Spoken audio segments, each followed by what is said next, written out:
On dit l'erreur est humaine, mais en médecine, l'erreur peut être fatale. Elle peut détruire des vies, elle peut laisser des séquelles considérables.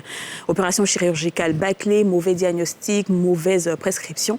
Aux États-Unis, l'erreur médicale est la 3e cause de mortalité après les AVC et les cancers. En France, près de 60 000 personnes décèdent chaque année des suites d'une erreur médicale. Et même si en Afrique, les recensements restent difficiles dû au fait que c'est beaucoup passé sous silence, les victimes, elles, n'en restent pas moins réelles. Les erreurs médicales, c'est le thème de ce nouveau numéro des Femmes d'ici. À tout de suite.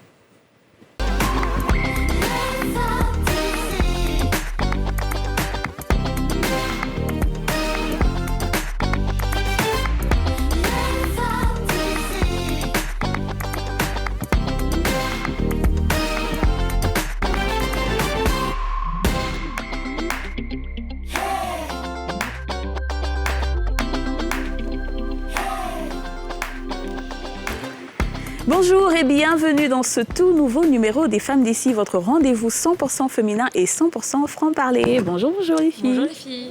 Ça va? Ça va très bien. Ah, vous êtes rayonnante. Mais toi aussi, c'est vrai qu'on est tout en mode kimono un petit peu aujourd'hui. Kimono, c'est ça. C'est pour mieux affronter la semaine. C'est ça. Et j'ai envie de te dire même le thème du jour qui n'est pas un thème facile. On va parler des erreurs médicales dans le contexte ivoirien en particulier. Alors ça vous inspire quoi ce sujet-là, les filles? L'erreur médicale, moi ça me parle personnellement parce que j'ai mon père qui a été victime d'erreur médicale. Il devait être opéré de la prostate et apparemment le médecin n'était pas apte, c'est-à-dire que c'était pas lui, il n'avait pas la formation, les compétences nécessaires pour faire cette opération, mais il l'a fait quand même, il nous a pris de l'argent et tout, dans un hôpital connu en plus, et il a mal fait l'opération. Du coup, on était obligé de réopérer mon père 3 fois, c'est-à-dire pour rattraper, et même là, il garde toujours des séquelles. Mon père n'a pas voulu en faire tout un plat parce que, c'est un peu ses confrères, parce que c'est un hôpital militaire, lui aussi il est militaire et tout, donc il n'a pas voulu faire un tollé et tout ça. Donc voilà, on a essayé de rattraper avec d'autres médecins, et puis, mais il a laissé de grosses séquelles en ce moment. Oui, c'est vraiment horrible ça. Ouais. Je trouve que c'est dommage, on entend parler de plus en plus sur les réseaux sociaux, beaucoup de personnes subissent ces erreurs médicales-là. Je ne sais pas à quoi est-ce qu'on peut imputer ça, mais je pense vraiment qu'il y a beaucoup de négligence et qu'il y a beaucoup d'incompétence quelque part. C'est dur de dire ça, mais c'est vrai. Il y a de l'incompétence. Je pense qu'il y a des gens qui ne sont pas habilités à prescrire des soins qui le font.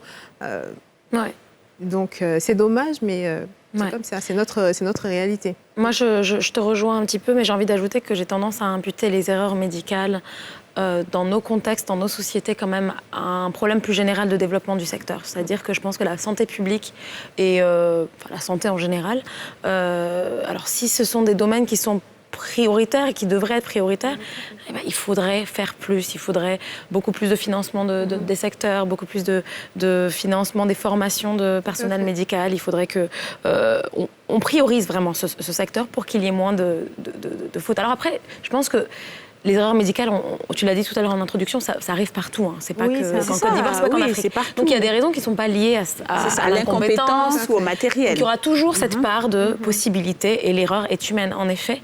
Mais pour réduire les risques, il faut donner toutes les capacités au secteur, au personnel médical. Et je pense que pour réduire aussi les risques, il faut qu'on en parle plus souvent. Oui, aussi, on en parle plus souvent que les victimes parlent. C'est vrai que les victimes en parlent sur les réseaux sociaux, mais ce n'est pas suffisant. Il faut que leur voix porte plus haut, touche le sommet et que les réparations aussi, dédommagements, réparations. Et que des décisions puissent être prises pour régler ce problème-là. Absolument, les filles. Écoutez, comme d'habitude, on a porté la question sur la place publique et on vous a demandé, à vous, Ivoiriens, qu'est-ce qui peut expliquer, selon vous, les erreurs médicales? On va écouter quelques-unes de vos réponses dans ce micro-trottoir. En première cause, je peux accuser le personnel qui est mal formé et puis la distraction. Voilà. Pour moi qui sont très travaillés, peut-être qu'il y a d'autres qui sont distraits. Donc le gars va dire donne-moi un ciseau, elle va donner une paire de lames. Chef, ça ne marche pas, les gars. Donc, du coup, il peut y avoir une erreur médicale. Voilà. Et puis, ça peut bien marcher, mais si le personnel est dérangé, il n'y a pas de cause. Bon, une erreur médicale pourrait être expliquée par un manque de formation. Donc, il faudrait une meilleure formation. Parce qu'aujourd'hui, la vie de quelqu'un peut être mise aussi facilement en danger. Voilà, donc il faut vraiment une bonne formation. Aujourd'hui, on constate comme ça dans les hôpitaux que même une sage-femme ou bien une infirmière ne sait même pas là où il faut trouver les nerfs pour une injection. Et là, ça, c'est un grand problème. D'abord, il faut savoir que dans le domaine de la santé, il y a plusieurs branches. Il y a la pédiatrie pour les enfants, il y a la psychologie, il y a plein de trucs. Peut-être que le docteur ne maîtrise pas ce pourquoi le malade est venu, parce que le malade peut être blessé, pendant que celui qui est devant lui, ce n'est pas son domaine. Mais bon, il va vouloir l'aider pendant qu'il ne maîtrise pas. C'est ce qu'il connaît qu'il va lui donner. Il y a plusieurs facteurs qui peuvent expliquer une erreur médicale, le trop-plein d'énergie, la fatigue et puis le stress également. Alors, on a été rejointe par notre invitée. On a 2 invités, mais l'autre va nous rejoindre tout juste après. Nous sommes donc avec Ruth Kwame. Elle est victime d'une erreur médicale. Bonjour Ruth. Bonjour madame. Bienvenue, ça va? Ça va. Écoutez, merci beaucoup d'être avec nous, Ruth Kwame. Vous allez nous expliquer un petit peu ce qui vous est arrivé dans quelques instants. Mais juste avant d'aborder vraiment le sujet dans le cœur du sujet, d'entrer dans le cœur du sujet, eh bien, je vous propose de regarder ce reportage signé Chèque Bleu qui explique justement les erreurs médicales. Si les médecins ont la réputation de sauver des vies, il arrive parfois que certains professionnels de santé se trompent.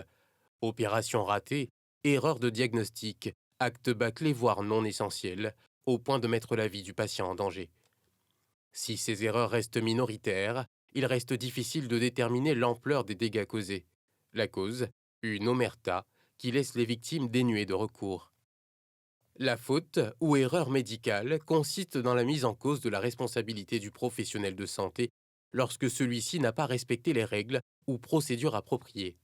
Des cas de figure qui peuvent relever d'une faute d'imprudence, d'une faute de diagnostic ou encore d'une faute dans la préparation ou l'exécution d'un soin. Mais il y a tort également en cas de défaut d'information.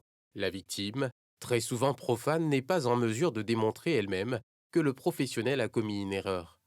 Elle devra alors avoir recours à l'expertise d'un médecin qu'elle aura choisi et de recourir à la voie judiciaire ou à la voie amiable. En France, par exemple, chaque année, on estime à 600 000 le nombre d'erreurs médicales ou d'accidents médicaux. En Côte d'Ivoire, ces chiffres sont inconnus. Dans le cadre de notre enquête, nous avons souhaité entendre le point de vue du corps médical. Aucune des personnes contactées n'a souhaité s'exprimer sur ce sujet. Bon voilà, malheureusement, on n'a pas de médecin aujourd'hui pour nous donner plus de détails sur les causes et même Personne ne veut se mouiller. Personne ne veut se mouiller.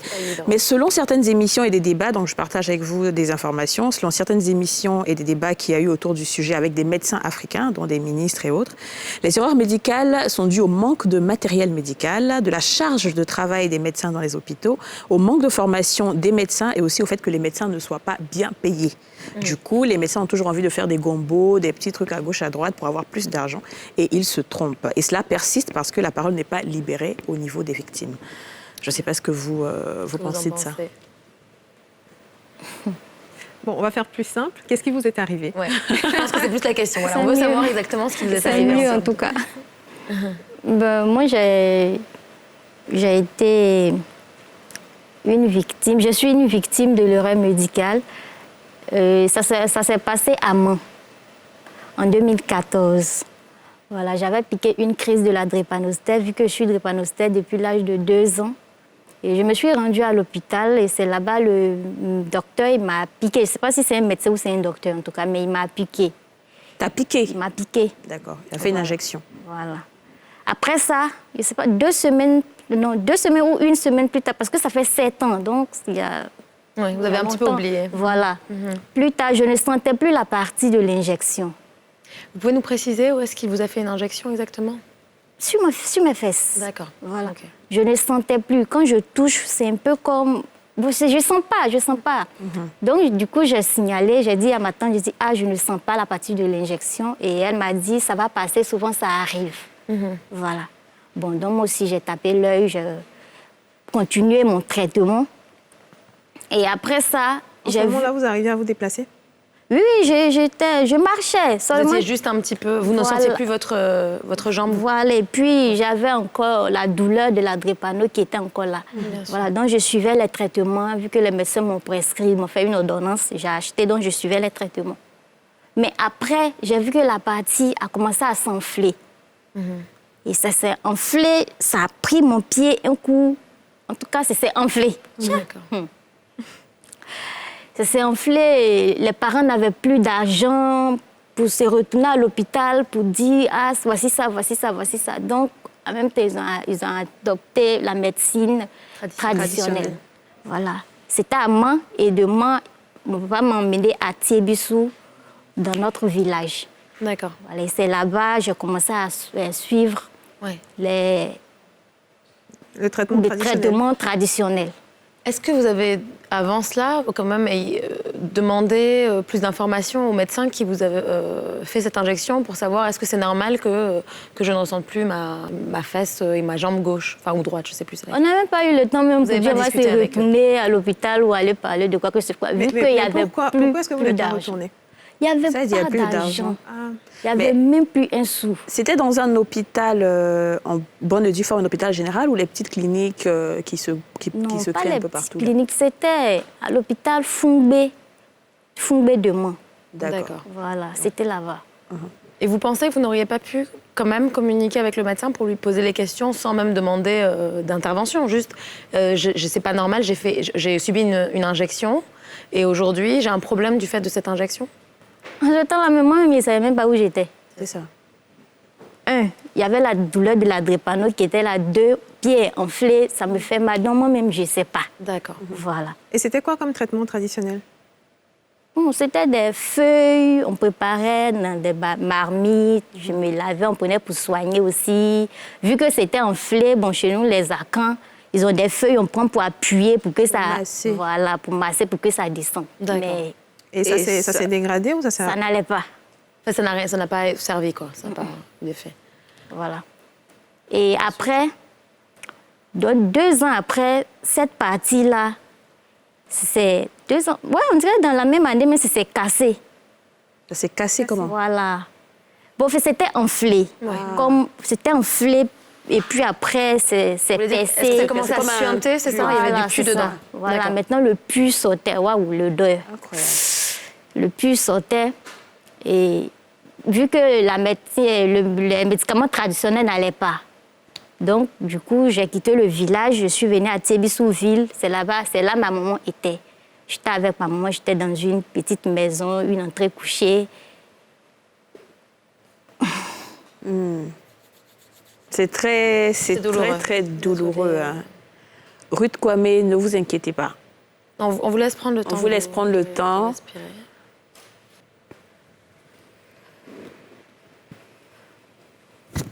Ça va? D'accord. On fait un petit sourire? Et quand je suis venue à Tiébissou-Ville, ma maman aussi n'avait pas d'argent. Moi, je savais qu'on devait retourner à l'hôpital. Voilà. Je sais que la médecine doit faire quelque chose, mais il n'y avait pas le moyen pour se retourner. Donc, ma maman m'a mis dans la maison. J'étais couchée sur le dos jusqu'en... Mon dos, tout était plein. Parce que vous ne pouvez plus marcher. Voilà. En ce temps, je ne pouvais pas. Je ne pouvais pas. Les pieds ont commencé à s'amincir, ça commençait à devenir petit. Et puis, la plaie a commencé à prendre toutes mes fesses. Ça a gangréné, ça prenait la place. Voilà, c'est ça. Seigneur Jésus. Ça devenait autre chose. Donc, j'étais couchée. J'ai dit, la vieille, allons à l'hôpital. Elle m'a dit, mais pour avoir 300 pour acheter riz pour Paris, pour toi, je ne peux pas. On va à l'hôpital, quoi? Je n'ai pas d'argent. Donc, je suis restée là. Dans la cour. Mes cousines, mes cousins, tous ceux qui m'ont vu quand je marchais, j'étais en bonne santé et autres. Je ne sais pas, ils ont commencé à se comporter un peu bizarre envers moi. Quand ils veulent rentrer dans la maison où je me trouve, ils sont obligés de fermer leur narine avant d'entrer. Ou soit quand je suis dedans, ils sont dehors, ils s'en vont, ils ferment la porte. Genre, je ne sais pas, je pourrissais, je décomposais. Et un jour, je me rappelle très bien, un jour, ma maman est sortie, elle est venue et dit, la vieille, je ne suis pas morte, je ne suis pas encore morte, je suis en vie, mais regarde comment mes cousines se comportent avec moi. Elle me dit, ça va aller. Elle me dit, ça va aller, c'est Dieu. Maintenant, en 2016, elle aussi, elle est tombée malade et puis elle est décédée. Quand ma maman est décédée, franchement, je ne savais plus où j'étais.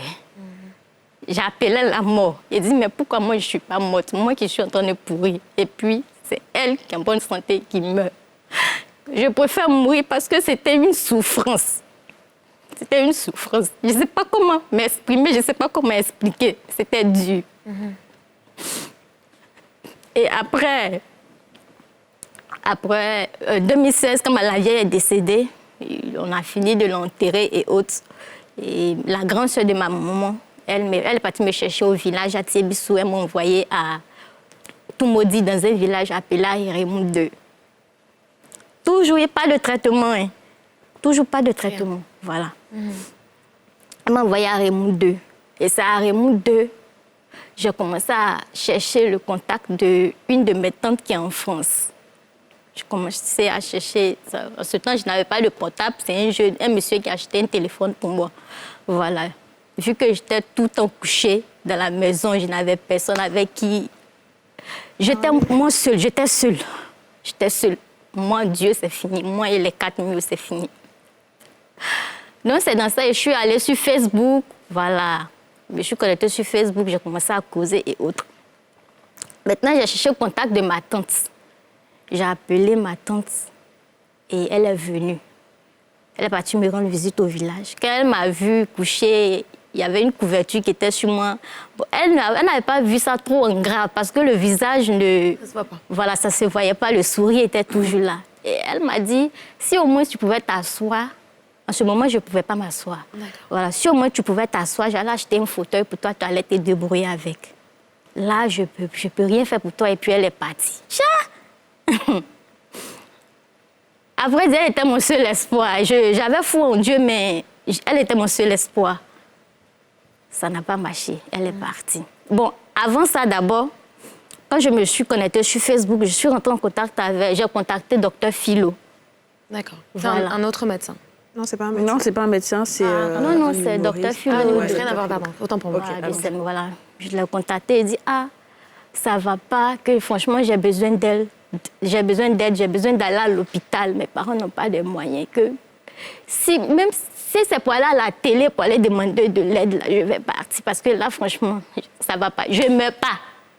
Je ne meurs pas, je suis là. Pourtant, je ne sais pas. Je ne suis pas en bonne santé aussi. D'accord. Il m'a dit, OK, je vais voir maman Caroline Da Silva, on va voir ce qu'on peut faire. Et après, il m'a dit encore que vraiment, la RTI ne peut pas se déplacer. Parce qu'en ce moment, moi aussi, je ne pouvais pas me déplacer. La RTI ne peut pas se déplacer. Voilà. Et c'est ça, maintenant, j'ai commencé à chercher le contact de ma tante. Et elle est venue, elle dit, elle ne peut rien faire pour moi et autres. Elle est partie. Quand elle est partie, la nuit, j'étais couchée, j'ai dit, mais Seigneur, tu me veux quoi? Soit tu me tues, soit tu me guéris, parce que là, je ne sais pas où je suis. Je suis un être humain où je suis... Je ne sais pas, je suis une morte vivante ou bien je suis quoi? Parce que... Mais à aucun moment, vous ne vous êtes dit, je vais quand même appeler, même si je n'ai pas d'argent pour aller à l'hôpital, je vais appeler le médecin là quand même, pour lui expliquer que voilà ce qui s'est passé après l'injection. Là, il n'aura pas forcément à payer quelque chose. Non, mais est-ce qu'elle avait même le contact? Je n'avais même pas le contact même du médecin. Moi-même, quand je quittais moi-même, là, je n'étais pas moi-même. Quand j'ai dit quel âge exactement à l'époque, au moment de la crise? J'avais 21 ans. D'accord. J'avais 21 ans. Et après, comment vous êtes passé du stade que vous décrivez, qui était très, très, très grave et très terrible, à aujourd'hui? Aujourd'hui, vous pouvez quand même vous asseoir. Comment ça s'est passé, tout ça? Voilà, c'est ça, j'explique. C'est ma tante, la même tante. Voilà. Et quand elle est partie, elle est retenue en France. Le lendemain, j'ai pris des photos de mes pieds et de la plaie, je l'ai envoyée. Quand elle a vu, elle a su que c'était grave. Voilà. Et elle m'a appelée pour me dire, je vais envoyer des gens pour te chercher, pour t'emmener à l'hôpital. Je suis de Trècheville. D'accord. Voilà, et c'est ça, fin 2017, rentrée en 2018, mais je suis venue au CHU de Trècheville. Et arrivé à l'hôpital, les docteurs, ils ont fait des analyses, ils ont passé des radios, ils ont trouvé que l'os qui était ici était infecté. Voilà, c'était infecté, c'était pourri. Donc, ils m'ont opéré, ils ont coupé l'os. Et ils m'ont dit, pour remarcher, on doit opérer tes genoux. C'est possible que tu remarches. Même si tu n'as pas pu marcher comme avant, mais au moins, tu vas pouvoir te débrouiller un peu. J'ai dit, OK. Et j'ai demandé à mon médecin, il dit, mais c'est combien? Il m'a dit, il faut t'attendre dans les millions. Quand il a parlé des millions, il a fermé ma bouche en même temps. Mais votre traitement, quand vous êtes arrivé au CHU de Trècheville, ça a pris combien de temps? Vous êtes resté à l'hôpital combien de temps à peu près? Oui, je suis restée à l'hôpital. Je suis rentrée en novembre 2017. Puis je suis sortie en 2018. Vous êtes restée plusieurs mois? Oui, je suis rentrée, voilà, plusieurs mois. D'accord. Voilà. Et ils vous ont pris avant que vous ne régliez quoi que ce soit? Vous êtes entrée quand même à l'hôpital, vous avez été prise en charge directement? Oui, j'ai été prise en charge et j'ai été soignée, j'ai été opérée et tout. D'accord. Voilà. Et après, quand le docteur m'a dit non, il faut t'attendre à des millions, je me suis tuée en même temps parce que où je vais avoir un million si Dieu même n'a pas fait grâce. Bien sûr. Voilà. Donc, ils m'ont libérée et je suis venue à la maison. Et quand je suis venue à la maison, j'ai essayé de rentrer en contact avec plusieurs personnalités de ce pays pour dire, ah, voici. J'ai besoin d'opération, je veux remarcher parce que je marchais avant, je partais à l'école, j'avais des rêves et autres.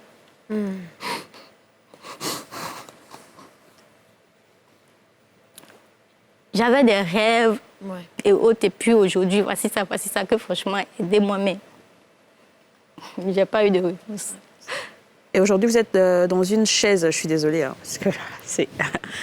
Aujourd'hui, vous êtes dans une chaise roulante, c'est votre tante là qui vous a acheté ça. Voilà, c'est elle qui a acheté mon fauteuil pour moi.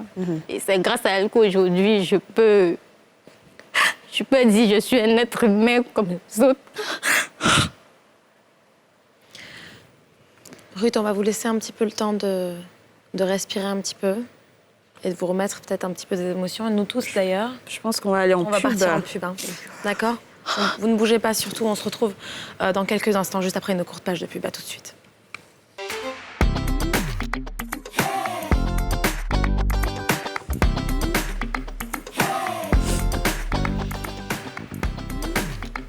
Bienvenue à vous, si vous nous rejoignez, vous êtes sur NCI dans votre émission préférée, Les femmes d'ici. Et aujourd'hui, on parle des erreurs médicales. Nous avons été rejoints entre-temps par Maître Assa Ako Simone, présidente du conseil d'administration de l'Association des femmes juristes de Côte d'Ivoire.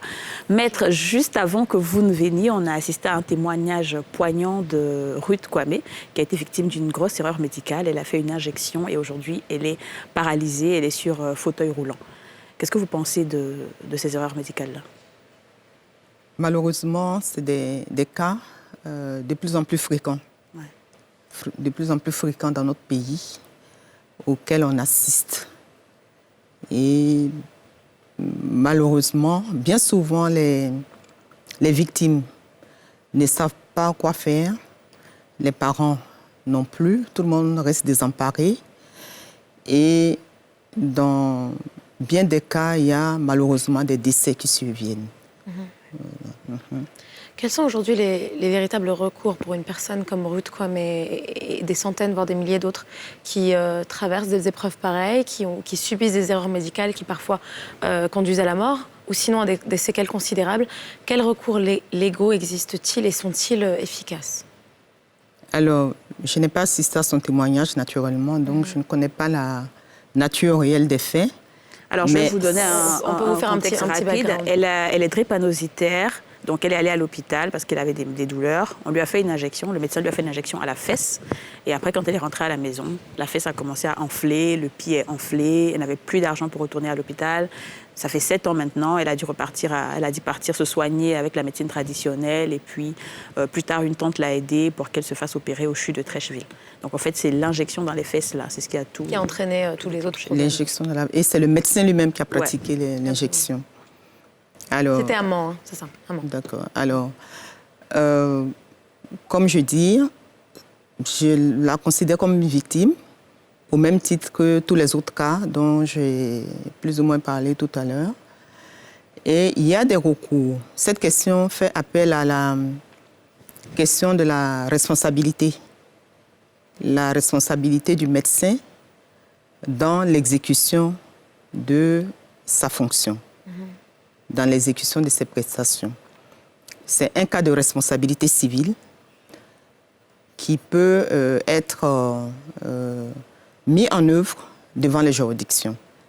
Donc, il y a des tests de loi qui commentent ça, il y a des tests de base. Les médecins eux-mêmes sont soumis à leur code de déontologie. Je dois préciser que le médecin, dans la relation qui se crée avec le malade ou le patient, a, il est vrai, une obligation de moyens. C'est-à-dire qu'il doit utiliser toute sa science, ses connaissances, les plateaux techniques qui existent. Donc, user de tous les moyens pour parvenir à prodiguer le traitement que le cas qu'il a diagnostiqué en auscultant le malade présente. Donc, juridiquement, il a une obligation de moyens.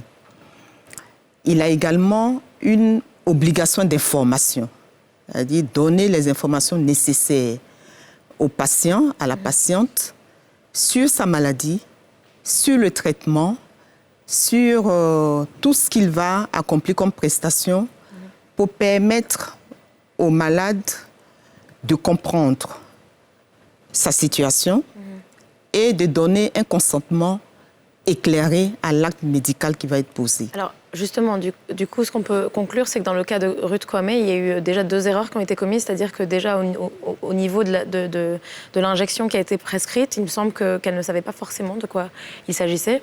N'est-ce pas, si j'ai bien compris? Vous ne saviez pas ce qu'on vous injectait. Ça veut dire que le médecin ne vous a pas expliqué ce qu'il allait pratiquer comme... Non. Voilà.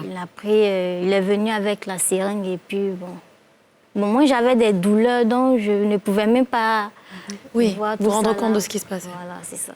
Mais aucune information n'a été donnée en tout cas.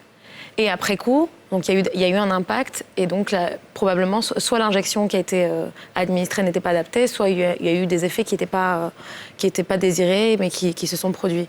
Donc ça veut dire qu'il y a une double faute qui a été faite, qui a été commise. Bon, il est difficile de conclure d'emblée. Oui, j'imagine. De conclure d'emblée qu'il y a une faute. Bien sûr. Parce que ça fait appel à d'autres paramètres pour comprendre s'il y a effectivement faute ou non. Ouais. D'accord. Alors, sur la question de la responsabilité, comme j'ai dit, il y a des conditions.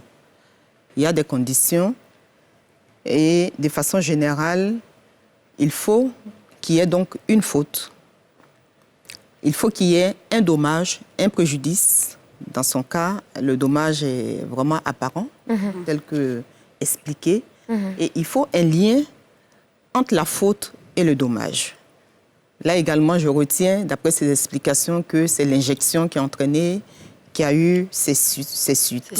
C'est ça. Alors, donc la première question, c'est de savoir si le médecin a commis une faute. Et cela suppose qu'il y a eu déjà l'obligation d'information que j'ai indiquée. Ça suppose également que la malade ou la patiente a eu accès, a eu un rapport médical, a eu accès à son dossier médical, a eu des informations sur les soins, la nature, des soins qui ont été prodigués pour pouvoir tirer les conséquences des défaillances éventuelles. D'accord. Oui. Alors, allez-y. De façon très pratique, qu'est-ce qu'une victime doit faire en premier? Parce que là, je suis en train de comprendre qu'il y a une procédure qui est très longue, il va y avoir des enquêtes. Par où la victime commence et est-ce qu'il y a un délai? Ah oui. Alors, en termes de délai, on est dans un cadre civil, donc le délai, c'est 30 ans. D'accord. Voilà, la personne a 30 ans, dispose de 30 ans. Donc la prescription le délai de après 30 ans, c'est ça. Voilà, c'est un délai, une prescription de droit commun. La personne disposera donc de tout le temps pour engager son action. Alors, sur la question de la faute, comme je dis, parce que toute la difficulté est autour de l'établissement de la faute du médecin. Et donc, cela, comme je dis, doit permettre, pour y arriver, de réunir déjà toute une documentation sur le cas qui se présente. Avoir un rapport médical, comme j'ai dit, avoir accès au dossier et connaître le protocole de soins qui a été administré. Quelle est l'attitude qu'il faut avoir devant un tel cas? la première recommandation, c'est d'avoir une approche pas conflictuelle au départ, pour chercher à comprendre ce qui s'est passé. Parce que si d'emblée, il y a une approche conflictuelle, naturellement, vous n'aurez pas les informations. C'est sûr. Oui. Vous n'aurez pas les informations. Donc, c'est d'abord chercher à comprendre. Le médecin lui-même, il est humain. Bien sûr. Donc, quand il y a un cas, un sinistre qui se produit naturellement, il est tout aussi affecté. Ouais, ça dépend. Donc, ça dépend, hein, parce que souvent, ils sont je veux dire, ne serait-ce que moralement, parce qu'il y a une relation. Si vous prenez le cas d'un médecin qui a suivi un malade pendant plusieurs années, il y a une certaine relation humaine qui s'installe. Donc, ce n'est pas de la volonté du médecin de commettre nécessairement un préjudice, créer un préjudice ou bien commettre une faute. Alors, le ministre de la Santé, Raymond Goudou Kofi, quand elle était encore ministre de la Santé en Côte d'Ivoire, elle a dit que quand il y a faute médicale, il faut écrire au ministère de la Santé et qu'elle a même eu à destituer toute une chaîne de commandement dans un hôpital à Bondoukou parce qu'elle a reçu une plainte et tout le monde a été renvoyé, tout le monde a été viré. C'est pour dire que les plaintes, souvent, aboutissent dans la pratique. Oui, les plaintes, dans tous les cas, même au tribunal, aboutissent. Même au tribunal, les plaintes aboutissent. Moi, j'ai eu deux cas de procédure judiciaire, l'une est encore en cours. Donc, les plaintes aboutissent. Ouais. Il y a le volet administratif, c'est-à-dire saisir donc, l'autorité de tutelle, en l'occurrence la ministre, telle que vous expliquez, qui peut mettre en branle toute la chaîne administrative d'enquête, de recours disciplinaires, etc., pour comprendre et puis prendre les sanctions. Mais cela ne répare pas le préjudice de la victime. Peut-être moralement, la victime va avoir une satisfaction de ce que, du point de vue étatique, administratif, quelque chose a été fait. Mais elle reste avec sa blessure morale. Donc, sur la victime, en tout cas, il y a un travail d'abord psychologique à faire, ensuite un recours judiciaire. Et le tribunal peut être saisi pour que le juge regarde le dossier, l'instruise et prononce naturellement une décision s'il y a lieu. Et dans ce cas-là, on peut avoir deux approches, plusieurs. J'ai dit qu'il faut procéder à la collecte des informations, donc avoir une approche amiable au départ pour comprendre. Ça vous permet d'avoir une idée de ce qui s'est passé et de comprendre. Ça oriente aussi, si vous recourez à un professionnel du droit, ça l'oriente sur les recherches à effectuer pour documenter son dossier avant de saisir le tribunal. C'est-à-dire que quand on se rend dans un centre de santé, il faut soi-même essayer de prendre toutes sortes d'informations, donc avoir son dossier médical, peut-être le nom du médecin au cas où il y aurait une erreur médicale. Mais c'est des informations que les patients n'ont pas forcément, en fait. Voilà, il y a une éducation de la population à faire aussi dans tout cela. Oui. Et puis au-delà du fait on ne va pas du tout faire les procès des médecins, vous l'avez très bien expliqué, la faute n'est pas toujours quelque chose qui... déjà, elle est humaine, l'erreur, mais il me semble dans ce que vous décrivez qu'il y a quand même beaucoup de choses qui sont imputables ou qui reposent sur les victimes en elles-mêmes, c'est-à-dire en termes de recherche d'informations, de collecte d'informations. Y a-t-il pas des moyens de véritablement aider des personnes qui ont subi, comme vous le dites, des traumatismes physiques, mais aussi moraux, à traverser toute cette épreuve administrative et cette lourdeur judiciaire? En fait, je le dis pour comprendre, pour faire comprendre que la victime est dans une position de demande devant le tribunal. Et elle doit justifier les faits pour lesquels elle saisit le tribunal. C'est pour ça que je vous dis, en tant que professionnel, voilà les axes de recherche, de documentation qu'il faut prioriser pour se donner des chances d'aboutir à son action. Sinon, la loi est là, les tests sont là, je vous ai dit, les juges sont également là, les tribunaux sont là, je vous ai dit. Il faut la faute, il faut le dommage peut être évident, comme dans son cas. Il faut un lien entre la faute et le dommage. C'est trois niveaux de preuves à établir. Et c'est à la victime d'établir ces preuves-là. C'est la personne qui saisit le tribunal qui doit établir les preuves. Mais naturellement, le juge a la possibilité d'ordonner ce qu'on dit des enquêtes, d'ordonner une expertise médicale. Si la victime a des difficultés elle peut toujours recourir, dans un premier temps, au juge, au président du tribunal du lieu, par une procédure gracieuse qui lui permet d'obtenir des mesures conservatoires. C'est-à-dire quoi? Le juge peut prendre une ordonnance pour lever le secret médical. Est-ce qu'aujourd'hui, en Côte d'Ivoire, on a plein de personnes qui portent plainte suite à des erreurs médicales ou non, les gens, personne n'en parle? Bon, il y a de plus en plus de cas. Mais est-ce que les gens portent plainte? Oui, de cas de plainte, oui. de cas de saisine. Oui, il y en a de plus en plus. Parce que les médecins, ils ont l'obligation d'être assurés. Bien sûr. Donc, généralement, quand vous faites votre procédure, vous assignez le médecin, il faut mettre en cause son assureur pour qu'il vienne couvrir les conséquences dommageables de la faute. S'il y a une condamnation pécuniaire qui est prononcée, pour qu'il soit le répondant pour indemniser la victime. Ouais. Il y a également les cliniques qui sont mises en cause, les cliniques dans lesquelles les médecins travaillent. Donc, aussi bien le médecin ou les médecins que l'établissement sanitaire. Et puis, s'il y a une assurance, ce qui est une obligation. Est-ce qu'il faut toujours partir dans une procédure judiciaire? Je me dis, si on constate qu'à la suite d'un traitement, on a des séquelles, est-ce qu'il ne faut pas retourner d'abord auprès du médecin pour essayer de comprendre et si ça peut se guérir plus vite plutôt que de directement partir vers tout ce qui est procédure judiciaire?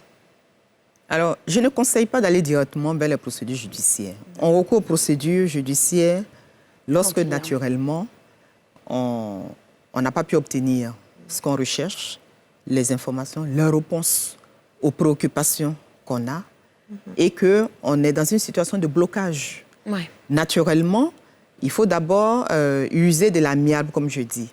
Si ça peut être réparé, si le médecin se rend compte que ce qui est survenu ou bien les séquelles peuvent être réparées naturellement, la première réaction du médecin sera de chercher à réparer les séquelles. Et dans bien des cas, on obtient des solutions par cette voie. Alors, on va vous écouter un petit peu réagir à tout ce que notre avocate vient de dire. Ruth, aujourd'hui, 7 ans après les faits, qu'est-ce que vous aimeriez comme résolution? Est-ce que vous voulez un dédommagement? Est-ce que vous aimeriez avoir cette opération dont vous parlez pour essayer de recouvrer la capacité à marcher? C'est quoi qu'est-ce que vous recherchez aujourd'hui après avoir vécu tout ce que vous avez vécu? Bon, aujourd'hui, moi, j'aimerais me sentir à l'aise. Voilà, j'aimerais vivre comme les autres, être tranquille pour pouvoir s'en sortir financièrement, travailler. Voilà, je ne veux plus être à la charge de mes amis. Parce qu'actuellement, franchement, ça ne va pas. Ce sont mes amis qui me donnent, tiens, 2000, tiens, ça ne fait pas affaire. Donc en fait, il vous faudrait l'opération pour pouvoir potentiellement reprendre le cours de votre vie normale, c'est ça? Oui. C'est ça aussi. Bon, si quelqu'un vient me dire aujourd'hui que je vais t'emmener à l'hôpital pour te faire opérer, j'accepte. Vu que je veux remarcher. Est-ce que vous envisagez, comme vous avez entendu notre avocate en parler, de porter plainte, d'essayer ou même de vous rapprocher du médecin ou d'essayer de retrouver le médecin qui vous a fait cette injection pour voir s'il y a des possibilités de dédommagement? Moi, je ne cherche pas à porter plainte contre quelqu'un. Tout ce que vous voulez aujourd'hui, c'est remarcher. Voilà, je ne cherche pas à porter plainte contre quelqu'un ni poursuivre quelqu'un en justice. Mais ce que moi, je veux remarcher, vivre tranquille, être dans un environnement adapté à mon fauteuil, travailler aussi pour pouvoir venir en aide au futur. Aujourd'hui, vous vivez avec qui? Victime, parce que je sais que ça ne va pas s'arrêter, c'est humain. Vous vivez avec qui aujourd'hui? Je vis avec mon papa. D'accord, ok. Et c'est lui qui s'occupe de vous? Oui. Quelles sont les voies possibles pour quelqu'un comme Ruth qui n'a pas forcément les moyens de s'engager dans une procédure judiciaire et comme on l'a dit, il y a beaucoup de lourdeurs administratives autour de la question. Qu'est-ce qu'on peut faire pour pallier à tout ça? Pour peut-être compléter les informations sur la question du recours judiciaire, il y a l'assistante judiciaire aussi, étatique. D'accord. Donc, aujourd'hui, auprès de toutes les juridictions, il y a des services d'assistance judiciaire où une personne sans ressources peut se présenter et puis obtenir une décision d'assistance judiciaire qui lui permet d'avoir les prestations gratuitement.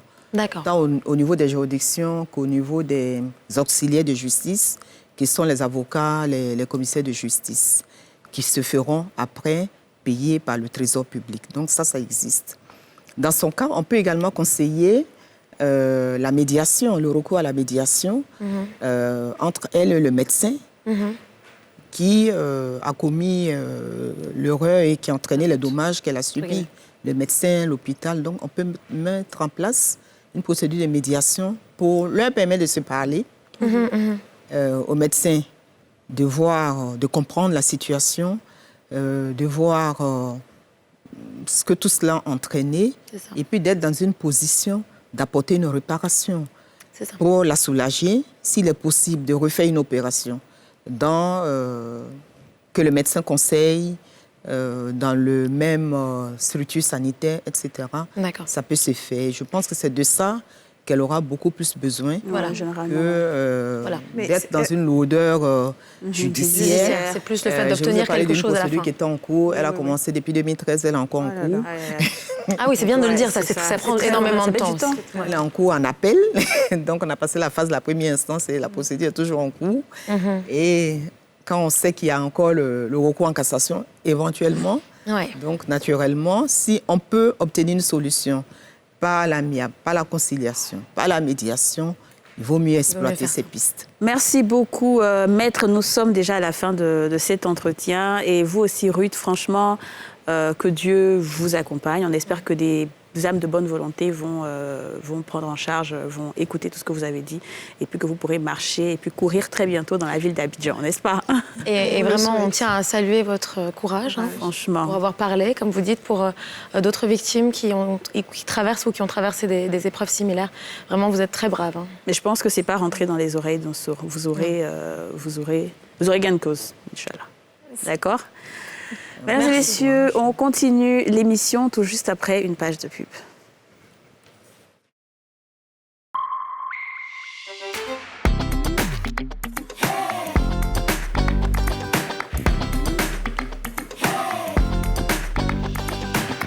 Bienvenue à vous si vous nous rejoignez sur le plateau des Femmes d'ici. On poursuit donc notre émission et on reste dans le thème avec la chronique de Dija qui s'intéresse donc à l'utilisation des réseaux sociaux pour dénoncer la négligence médicale. C'est dans ce qu'on retient tout de suite.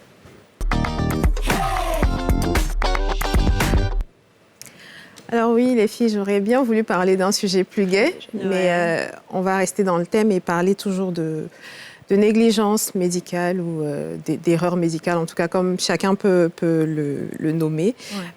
Aujourd'hui, il revient assez souvent sur les réseaux sociaux des personnes qui racontent leurs aventures ou leurs mésaventures avec certains centres de santé ou certains médecins. Et j'ai 2 histoires qui ont attiré mon attention et que je vais partager donc avec vous. Il s'agit d'une dame qui a perdu sa sœur, qui a été admise au centre de traitement des maladies infectieuses pour difficultés respiratoires. Donc sa sœur a été conduite, elle a été prise en charge, ça s'est très bien passé le premier jour. Et le lendemain, elle a commencé à ressentir des difficultés à respirer, encore une fois. Et lorsqu'elle s'est plainte, qu'elle a remonté l'information, première négligence, on lui a dit d'arrêter de se plaindre. Une patiente qui souffre, qui est dans l'incapacité de respirer, qui le dit en plus au médecin et que ce médecin-là dise arrêtez de vous plaindre, je pense que c'est quand même très grave. Oui. Et elle était avec sa fille à l'hôpital, donc sa fille faisait le relais entre ses parents et elle. Donc à chaque fois, il disait ça va très mal, l'état de maman se dégrade et tout ça, il n'y a personne qui vient. Et suite à cette dégradation-là, elle a été transmise donc, en réanimation. Deuxième négligence, elle se fait transmettre en réanimation sans oxygène. Ouais, sans sa bonbonne d'oxygène. Sans sa bonbonne d'oxygène. Donc déjà, on ne cherche même pas à savoir si la bonbonne est pleine, si son masque fonctionne correctement, est-ce qu'elle reçoit effectivement de l'oxygène, on ne sait pas. Et on la transfère encore en réanimation, là où son état était vraiment très très grave. Elle était à 2 doigts de mourir, elle a d'ailleurs perdu la vie en réanimation. Et donc, je vais citer une phrase que la dame en charge, donc en réanimation, a dit au médecin. Elle a dit que ce soit la dernière fois que vous transférez un malade sans oxygène, je ne veux pas être responsable de votre incompétence. Ce qui signifie que c'est pas isolé. Exactement. Ouais. Et si un autre médecin vous le dit, cache comme ça, vous êtes incompétent, ça veut dire que quelque part, il y a un gros problème dans notre système de santé, tout simplement. Et toujours dans Et le pire, c'est que dans l'histoire, parce que je sais un peu de qui on parle, c'est qu'ils ont dit aux malades, enfin, ils ont dit aux parents du malade qui pensaient que la malade faisait exprès. Exactement. Elle dit qu'elle n'arrivait pas à respirer là pour Je eux. ne vois pas comment est-ce que quelqu'un pourrait faire de la comédie en étant sur un lit incapable de respirer. C'est extrêmement grave, c'est très choquant. Quand je lisais cette histoire, j'étais dans tous mes états, je me demandais si c'était un parent à moi, comment j'allais réagir. Bien sûr. La dame a dit, je mets ça sous le compte de Dieu, mais ça, c'est souvent comme ça qu'on réagit nous, dans nos pays. Exactement, dans nos pays, on se dit, c'est Dieu qui a voulu. Mais c'est vraiment... Il y a une deuxième histoire qui est encore plus choquante, c'est un enfant de 2 ans qui est transmis dans ce même CHU de Cocody, où pour une fracture à la cuisse, on lui fait une anesthésie avant de le plâtrer, mais à dose d'adulte. Et l'enfant de 2 ans fait des convulsions jusqu'à décéder. Et le monsieur dit, il a eu des plates, même pas des excuses en bonne et due forme, c'est genre, oui, il est décédé, il est décédé. Alors du coup, en fait, il y a un réel problème aussi de reconnaissance de la responsabilité. Exactement. C'est-à-dire que quand ça arrive, le médecin n'estime pas tout de suite qu'il est responsable. Il se dit, voilà, c'est un accident de parcours peut-être, mais non. Si on vient voir un médecin quand on est malade, c'est qu'on a toute confiance en ce médecin-là, en la qualité de son diagnostic et des soins qu'il va prodiguer au malade, pas pour faire une estimation et jouer à qui tout double en fait, parce que c'est clairement ça. Ouais. Donc malheureusement, je ne sais pas s'il existe des associations, une association par exemple de parents de personnes qui ont vécu ce genre de cas-là. Mais je pense qu'il serait temps de créer une association pour porter, pour mettre faire entendre leur voix tout simplement, parce que c'est très très grave. Tu as absolument raison. Et je pense qu'au-delà de ça, il faudrait aussi peut-être que beaucoup d'associations qui s'occupent des droits de ces personnes-là, de victimes de négligence ou d'erreurs médicales de manière plus large. Voilà. Je sais qu'il y a quelqu'un qui est très actif sur les réseaux sociaux, Ayek Hassan. Oui, Hassan Ayek. Il se bat beaucoup pour les victimes, mais à lui seul, il ne peut pas tout faire. Il a besoin de plus d'organisation. Et je pense que c'est pour ça aujourd'hui qu'on se rend compte en Afrique qu'il y a la médecine des pauvres, il y a la médecine des riches. C'est dommage de le dire, parce que quand les gens courent vers les grosses cliniques et tout, c'est pas pour rien. C'est parce que tu vois plus de décès dans les CHU. Parce que là-bas, la charge de travail, je ne sais pas si c'est la charge de travail ou si c'est l'incompétence, ou si c'est un mélange. C'est un mélange de beaucoup de choses. Pour moi, il y a beaucoup de négligence, il y a de l'incompétence, il y a peut-être de la fatigue aussi. Il y a aussi une fatigue, je pense qu'il y a aussi des moyens qui ne sont peut-être pas là. Très souvent, on confie des malades aux internes qui n'ont pas fini leurs études, il faut le dire. J'en connais qui me disent, oui, souvent, nous, on s'occupe de malades. Normalement, la santé ne doit pas avoir de prix. Que tu sois pauvre ou riche, tu dois avoir droit aux mêmes soins de santé. Tout à fait. Le serment d'Hippocrate, franchement, je ne sais pas à quoi il sert.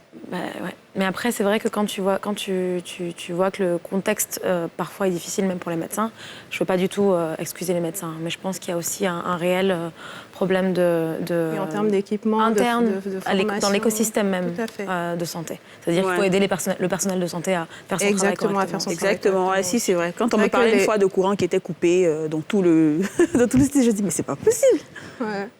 Enfin bref, c'est vraiment, merci, très dramatique tout ça. Merci en tout cas à toi. Merci Dija, tu es venue nous rendre encore plus tristes qu'on ne l'était. Oui. Mais bon. Ça va aller.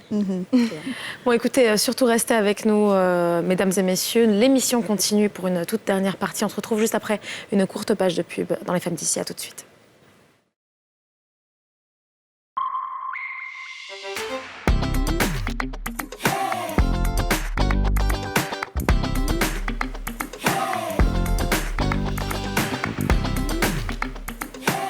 Bienvenue si vous nous rejoignez, nous sommes dans la dernière partie de notre émission et nous allons maintenant partager avec vous nos crushs ou nos clashs. Ça c'est dans la rubrique ça crush ou ça clash. Tout de suite.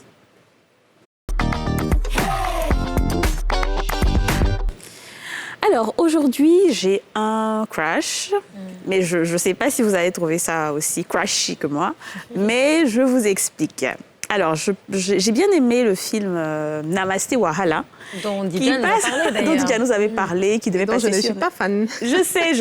Moi, j'ai Alors, je vous explique en fait, parce que moi, j'ai 2 yeux, comme on dit. J'ai l'œil de l'amatrice qui regarde un film, et quand tu as un amateur que tu regardes ce film-là, tu vas dire, mais attends, c'est trop cliché, les gestes sont trop téléguidés, tout est... À la limite, tu vois, tu as l'impression que c'est du théâtre en fait, c'est prévisible, on sait où ça va et tout. À la limite, non, vraiment, quand tu as cet œil-là. Mais quand tu as l'œil du cinéaste, tu vois un peu ce que le réalisateur voulait montrer. C'est ça qu'il voulait montrer.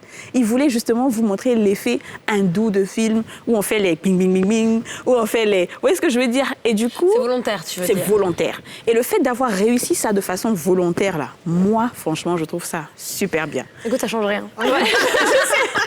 Je sais qu'il y a une intention derrière. Je sais, tu vois. Et donc, moi, en fait, moi, étant dans le milieu du cinéma, je trouve que je vois ce que le réalisateur voulait faire passer comme ça et il l'a fait passer.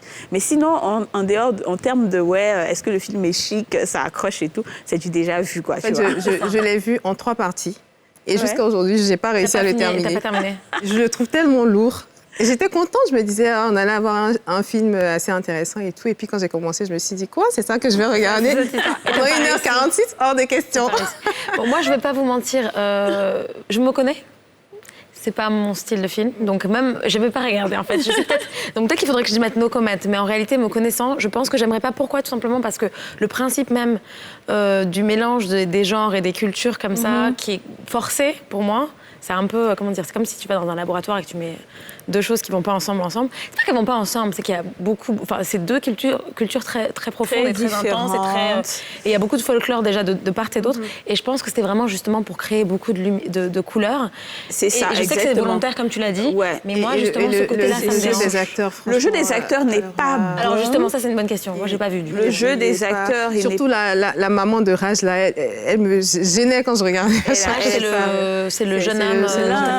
L'un des meilleurs acteurs, c'est le père de la fille. Bon, après lui, il est connu, et la mère de la fille, mais en dehors de ça, même l'ami de Raj et tout ça, c'est vraiment... Par contre, la meilleure amie de la jeune fille, elle joue très bien. Après, pour autant, j'ai l'impression qu'il y a eu des bons retours. Oui.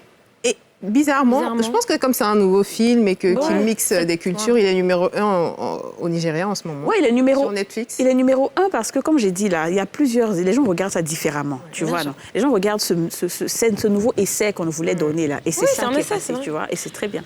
Moi, c'est mon crush. Il faut encourager. Bon, moi, j'ai mis que j'aimais pas, mais on va dire no comment. J'ai rétrogradé un petit peu mon commentaire. Alors, pour ma part, c'est un crush aussi aujourd'hui, et je pense qu'on en a besoin. On a une émission assez lourde et haute en émotions. Et aujourd'hui, j'ai envie de vous parler donc d'une annonce ou de plusieurs annonces qui ont été faites la semaine dernière, mais qui pour moi restent, vu qu'on n'en a pas parlé sur le plateau, eh bien, ça vaut le coup d'en parler. La semaine dernière, eh bien, la première femme africaine a été nommée à la tête de l'Organisation mondiale du commerce. Je ne sais pas si vous vous rendez compte du big deal que c'est. C'est énorme. Sur tous mes réseaux. Moi aussi, non-stop. Et déjà, j'attendais avec beaucoup d'impatience cette nomination parce qu'on sait qu'elle a eu beaucoup d'obstacles sur son chemin, puisque Donald Trump, l'ancien président américain, avait mis son veto à sa nomination. Quoi qu'il en soit, Joe Biden est arrivé. En G.I. Joe, il a sauvé les choses. Et voilà, c'est une très bonne chose parce que c'est une femme très compétente qui a déjà travaillé à la Banque mondiale, qui est une ancienne ministre des Finances nigériane et première femme africaine à l'Organisation mondiale de la santé. C'est important parce que ça fait partie du commerce, merci. C'est une de ces institutions qui régit beaucoup des relations commerciales du monde. Et nous, souvent, l'Afrique, on est relégué au énième plan. Et ben c'est bien, c'est peut-être quelqu'un qui va mettre nos intérêts en avant. Et alors, deuxième nomination d'Africains dans une institution financière mondiale, c'est Mahtar Diop, donc un Sénégalais, technocrate aussi, qui était jusqu'à présent, ou qui est jusqu'à présent l'actuel vice-président de la Banque mondiale pour les infrastructures. Et bien, il a été promu, je crois, upgradé à la tête de l'institution financière, donc de soutien aux entreprises, donc de la Banque mondiale. C'est un rôle un peu plus important et il succède donc au Français Philippe Le Héroux. Et ça aussi, c'est une première parce que c'est le premier Africain à ce poste. Alors, c'est super bien. Moi, j'ai les deux. J'ai en même temps le crush et en même temps, j'ai le no comment. Et pourquoi ? Parce que le crush, parce que c'est bien. Ça va encourager de nombreuses personnes noires à se dire « Ouais, je peux accéder à un poste comme ça. » Parce qu'avant, on se disait que c'était seulement pour les Blancs et tout. Donc, c'est très bien. Après, il y a plein de personnes qui ont accédé à des postes qui n'ont absolument rien fait pour l'Afrique. Parce que eux, c'est des gens de personnes... Non, je ne parle pas de celles-là. Je parle de ceux qui l'ont fait avant. Du coup, je me dis que c'est un peu sceptique. Voilà, je suis un peu sceptique. C'est la même sauce généralement. Quand ils arrivent là-bas, ils oublient même d'où ils viennent. Donc, jusqu'à ce que je vois ce qu'elle fait pour l'Afrique réellement, je fais les deux. Elle et Mahtar Diop d'ailleurs, les deux. Moi, je crush. Moi, je crush, perso. J'ai envie de leur donner le bénéfice du doute. Alors moi, j'ai un crush aussi pour finir cette émission, on en a besoin. Et pour moi, c'est des créateurs ivoiriens. Il y a beaucoup de créateurs ivoiriens qui s'orientent vers le wax parce que c'est plus facile, c'est plus vendable, c'est plus accessible à tout le monde. Et ces créateurs-là, eux, par contre, ont choisi la mode urbaine, qui n'a rien à voir avec le wax, qui font de magnifiques créations pour montrer qu'en Afrique, il n'y a pas seulement que le paille. On peut utiliser n'importe quelle matière et sortir de très, très beaux vêtements, comme ce qu'on a aujourd'hui sur ce plateau et ce que vous pouvez voir à l'écran. Et je suis très, très fière de ces créateurs-là parce qu'ils montrent une autre dimension. Il y a beaucoup qui excellent dans le wax, mais eux, ils nous montrent qu'il y a autre chose à explorer avec toutes nos créations. Il y en a même un, je vais citer le nom, Ibrahim Fernandez, qui fait ses propres tissus, qui sont magnifiques. Et voilà, donc c'est un big crush pour eux. Et vous inciter à consommer.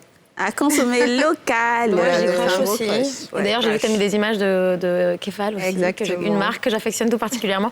Et je pense que tu as absolument raison. Moi, je ne suis pas contre le wax, mais je trouve que c'est bon, on importe assez. Ouais. Ça va. Jusque-là, maintenant, ça suffit. Donné, on a que du wax. On dirait que, genre, Afrique, c'est égal wax. Ça. À un moment donné, il faut chercher à se renouveler. Et un même petit les peu. nouveaux stylistes qui sortent d'ailleurs, tout est wax. Kadi wax, Nina wax, Amana wax, tout est wax. Après, j'ai l'impression qu'il y en a beaucoup qui emploient ce terme, même s'ils font d'autres choses que du wax.